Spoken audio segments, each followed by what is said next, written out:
नमस्कार दोस्तों, मेरा नाम है पंकज दुबे और आज हम बात करने वाले हैं दोस्तों फ्रांस के बारे में। दोस्तों, खबर आ रही है फ्रांस से। फ्रांस का कहना है कि देखिए भाई, जो भारत का पिन का रॉकेट लॉन्चर है उसको हम खरीदना चाहते हैं। तो एक सवाल उठता है कि लंबे समय से हम फ्रांस से क्या कर रहे हैं, खरीदते आ रहे हैं। अब हम फ्रांस को डिफेंस वाले आइटम बेच रहे हैं। भाई तो वो तो क्वेश्चनिंग हो गया। तो सवाल उसी बीच में ये भी आता है दोस्तों कि अभी रिसेंट में जानते हो कि यूएस में क्या हुआ, इलेक्शन हुआ। ट्रम्प चच्चा क्या गए, इलेक्शन जीत गए। अब आप ट्रम्प की कहानी तो जानते हो। ट्रम्प ने बोला भैया कि हम यूक्रेन को कोई सपोर्ट वपोर्ट नहीं देने वाले, जो सपोर्ट मिल रहा था वो वापस लेने वाले हैं। हम युद्ध नहीं शुरू करेंगे, हम युद्ध खत्म करेंगे। ऐसे में यूक्रेन जाएगा तो कहां जाएगा। यूक्रेन के पास एक ऑप्शन बचेगा, यूरोपियन कंट्रीज, नेटो वाली कंट्रीज, जिसमें सबसे मजबूत दिखता है तो कौन दिखता है, फ्रांस। फ्रांस सपोर्ट कर सकता है क्योंकि यूक्रेन ने बोल दिया भैया कि हम निपटाए जाएंगे तो अगला नंबर तुम्हारा लगेगा।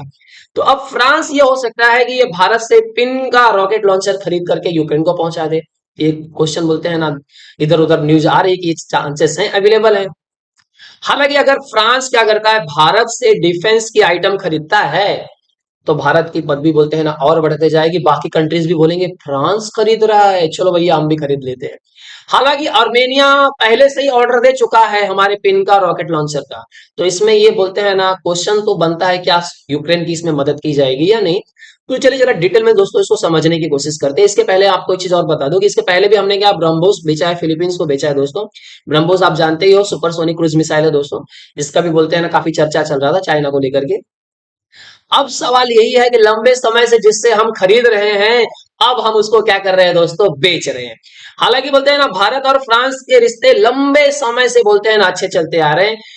फ्रांस हमेशा भारत की मदद करते आया है। कुछ भी चीज होती है, जब यूएस से काम अटक जाता है ना, तो यूएस बोलते हैं ना आनाकानी करता है, फ्रांस आगे चल करके आ जाता है, भैया हमसे खरीदो, हम बेचने को तैयार है। क्या मांगता है बोलो बस खाली। अब यहाँ पे देखिए, जब भारत ने फ्रांस के साथ में डील की थी, 2016 की बात कर रहा हूं दोस्तों। तो जहां पे भारत ने क्या किया था, फ्रांस को बोला था भैया आप हमको क्या कर दो, 36 राफेल फाइटर जेट्स हम खरीदने वाले थे।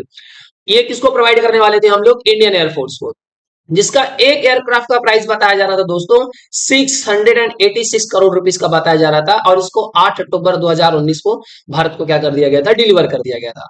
और रिसेंट में 2024 में हमने क्या किया, हमारी एक डील चालू है फ्रांस के साथ में, जिसमें हम 26 राफेल मैरिन जेट्स खरीदने वाले हैं, जिसका बोलते हैं ना वैल्यू होने, डील का वैल्यू होने वाला अराउंड 50,000 करोड़ रुपीस। अभी तो निगोशिएशन चल रहा है दोस्तों।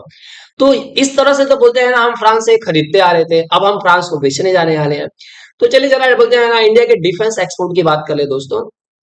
हालांकि बोलते हैं ना, 2023-24 का आंकड़ा आप देखने बैठोगे ना, तो इंडिया का जो डिफेंस एक्सपोर्ट था ना, बोलते हैं ना बहुत भयंकर तरीके से अराउंड 32.5% से बोलते हैं ना बढ़ा हुआ है दोस्तों। जिसमें हमने बोलते हैं ना एक रिकॉर्ड हाई बोलते हैं ना एक्सपोर्ट किया है, 21,083 करोड़ रुपीस का हमने एक्सपोर्ट किया है डिफेंस की चीजें। जिसमें आपने हमने बोलते हैं ना खास करके किसको बेचा है डिफेंस के ये चीजें, जैसे यूएस को बेचा है, फ्रांस को बेचा है और आर्मेनिया को बेचा है। अब हमने बेचा क्या है वो भी देख लेते हैं। जैसे डिफेंस में wide range of defence item, जैसे कि missiles, aircraft, warships, artillery system, tanks, radar, ये सब चीजें हमने बेची है। और आने वाले बोलते हैं ना दोस्तों, नेक्स्ट 5 इयर्स में इंडिया का प्लान है 50,000 करोड़ रुपीस का हम एक्सपोर्ट करना चाहते हैं। तो ये तो बोलते हैं ना अच्छी बात है। बस क्वेश्चन वही था भाई, फ्रांस खरीदे अच्छी बात है, बस यूक्रेन को ना दे दे। रसिया जानते हो फिर इसका बोलते हैं ना थोड़ा सा ऊपर नीचे हो सकता है चीजें। तो चलिए जरा दोस्तों फटाफट बोलते हैं ना पिनका के बारे में बात कर लेते हैं। हालांकि एक चीज तो यहाँ पे क्लियर है कि कुछ ना कुछ हो। अब यहाँ पे बोलते हैं ना कि जेलेंस्की का एक बोलते हैं ना डर यहाँ पे देखने को मिला। मुझे नहीं लगता कि जेलेंस्की को बोलते हैं रात को अब बराबर नींद भी आती होगी, क्योंकि अगर यूएस का सपोर्ट गया तो जेलेंस्की के पास बस एक ही ऑप्शन बचेगा, फ्रांस। अब यहाँ पे देखिए, जिस तरह से ये बताया जा रहा था कि ट्रम्प चचा जैसे चुनाव जीत करके आए, उनका पुतिन उतिन से बात हुआ, पुतिन ने बोला भैया हम बात करने के लिए तैयार हैं, अगर युद्ध ट्रम्प रुकवाना चाहते हैं तो हम रेडी हैं। अब इसमें ट्रम्प का डिसीजन क्या, भैया हम युद्ध तो खैर शुरू नहीं करेंगे, हम बस क्या करेंगे, खत्म करने वाले। तो इसमें ये बताया जा रहा है कि अब विन विन सिचुएशन बोलते हैं ना हर साइड से किसके पुतिन चचा को मिल रही है। तो चंदन लगा देते हैं अच्छे से। विन विन सिचुएशन किसके लिए, पुतिन चचा के लिए बोलते हैं ना, उधर नॉर्थ कोरिया सपोर्ट कर रहा है, इधर से बोलते हैं ना पूरा ट्रम्प चचा पूरा समर्थन वापस ले ले रहे हैं। तो उसमें जेलेंस्की चचा का क्या ही होगा, पता ही नहीं इनका। हालांकि ये बोला जा रहा है कि नेटो कमजोर हो जाएगा तो रसिया आसानी से क्या कर लेगा, पूरा यूक्रेन को बोलते हैं ना तोड़ तोड़ करके बांट लेगा।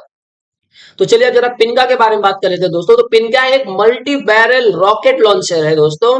इसको डेवलप किसने किया दोस्तों? डीआरडीओ ने किया है। अब यहाँ पे देखिए, अगर मैं मार्क वन की बात करूं, पिनका मार्क वन की रेंज की बात करूं, तो ये 45 किलोमीटर का इसका रेंज है। और मार्क टू की बात करूं ईयर वर्जन का, तो इसका मैक्सिमम रेंज दोस्तों बताया जा रहा है 90 किलोमीटर का बताया जा रहा है। फायर रेट क्या कर सकता है? पिनका फायर कर सकता है 12 रॉकेट्स पर लॉन्चर इन 44 सेकेंड दोस्तों। अब ये बोलते हैं ना, मोबिलिटी की बात करें तो इसको ट्रक से आप क्या कर सकते हो, किधर भी ले जा सकते हो दोस्तों। इसको बोलते हैं ना, 1999 कारगिल वॉर में भी युद्ध में यूज हुआ था, जब हमने पाकिस्तान को बोलते हैं ना पूरी तरह से न्यूट्रलाइज कर दिया था उनकी आर्मी को। अब इसको बोलते हैं ना, अगर मैं इसके लॉन्च मोड्स की बात करूं दोस्तों, इसको ऑपरेट कर सकते हैं 4 मोड्स में, जिसमें एक मैनुअल है, एक रिमोट है, एक स्टैंड अलोन है और एक ऑटोनोमस। मतलब इन तरीकों से आप क्या कर सकते हो, इसको ऑपरेट कर सकते हो।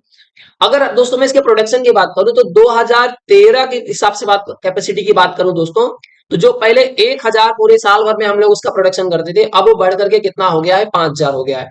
मतलब हमने इसका प्रोडक्शन बहुत भयंकर तरीके से क्या कर दिया है, बढ़ा दिया है।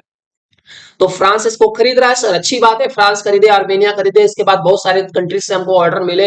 हमारा डिफेंस एक्सपोर्ट बढ़ते जाए दिन पे दिन, सब कुछ अच्छा चलते रहेगा। बस मैक्रोन चचा यार एक काम करना तुम यार, इसको यूक्रेन या जेलेंस्की चचा को मत दे देना, थोड़ा सा प्रॉब्लम हो जाएगी। तो आई होप सो दोस्तों ये पूरा वीडियो आपको पसंद आया होगा। दोस्तों अगर वीडियो पसंद आया तो वीडियो को लाइक करके हमारे चैनल को सब्सक्राइब कर लीजिएगा। And thank you so much for watching this video.